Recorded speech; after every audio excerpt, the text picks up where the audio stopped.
Nah, jadi dari ya survei semacam itulah yang aku buat. Salah satu teknik yang sering banget di request dan kayak ya pokoknya banyak ditanya adalah tentang flow cytometry. Tentang flow cytometry kayaknya aku bakal split jadi 3 video. Jadi berdasarkan masing-masing fungsinya aku bakal jelasin di video yang berbeda-beda. Karena fungsinya agak beda-beda juga sih gitu. Jadi ya oke, kita bakal bahas flow cytometry. Yang hari ini aku akan bahas tentang fluorescence activated cell sorting yaitu FACS. Flow cytometry ini banyak ya fungsinya. Secara tekniknya, flow cytometry itu pokoknya kita ada satu flow cytometry itu digunakan untuk analisis apa ya? Sel dalam massal gitu loh. Kayak kita analisis sel dalam jumlah massal. Tekniknya gimana? Tekniknya tuh seperti ini. Jadi kita bisa ada satu kolom. Nah, jadi di kolom ini kita akan ada larutan yang isinya ada sel gitu. Jadi ada sel banyak di sini. Nah, nanti selnya tuh kayak pelan-pelan diturunin.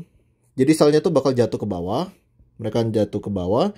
Terus ketika jatuh ke bawah, selnya ini akan ditembakin sama suatu laser gitu. Nah, tapi fungsi dari tembakan laser ini macam-macam ya. Kita bakal lihat nanti tembakan laser ini fungsinya tergantung jenis flow cytometrinya dan juga objektif dari penelitiannya. Itu bakal beda-beda.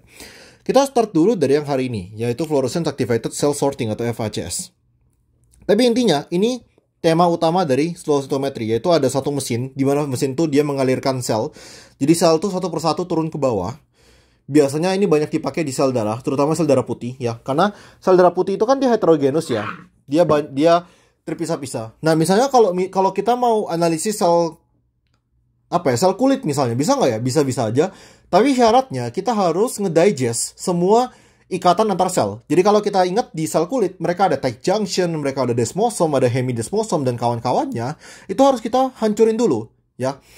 Karena ketika sel tuh ngeklam jadi satu, dia nggak bisa dipisahin dong sama mesin ini. Mesin ini tuh hanya bisa memisahkan sel tuh ketika mereka udah nggak ada hubungannya. Oke, jadi ketika paling ideal lah ya si sel darah putih gitu. Bisa nggak sel darah merah? Bisa-bisa aja. Tapi ngapain kalian analisis sel darah merah? Sel darah merah kan gitu-gitu aja gitu. Oke, jadi ini yang pertama, FACS.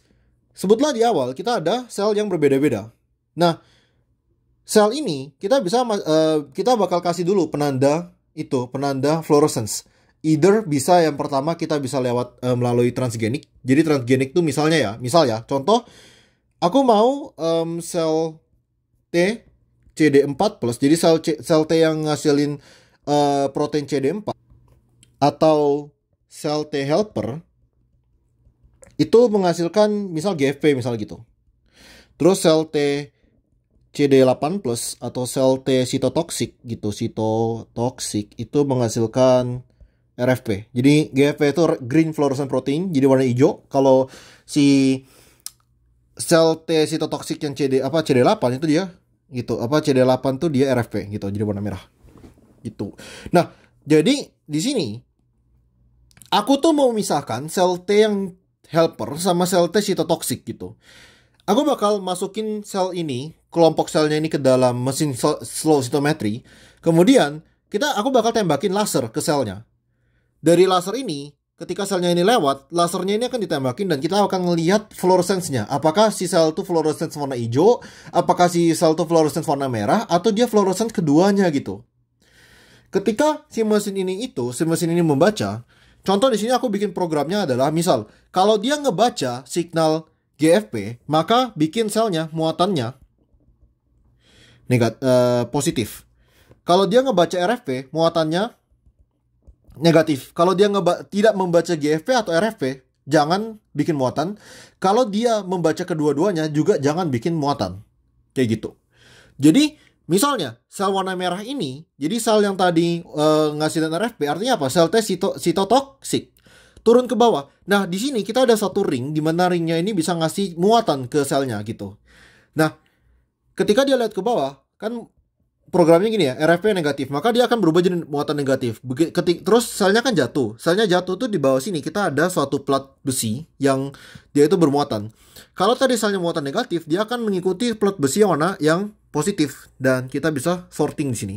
Sedangkan kalau misalnya yang tadi sel T helper, dia bakal ngikutin plat besi yang negatif dan dia bakal ke sorting sini. Sisanya gimana? Berarti sisanya ini adalah sel-sel yang tidak spesifik.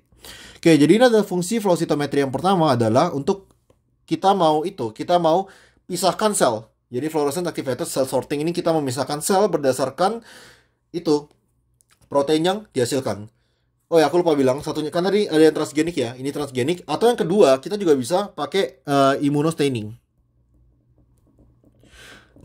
Jadi pada immunostaining ini kita kasih antibody. Jadi misalnya antibody terhadap CD8, kita ikat dengan tadi apa? RFP. Terus kita misal ada antibody terhadap CD4, kita ikat sama GFP. Kayak gitu.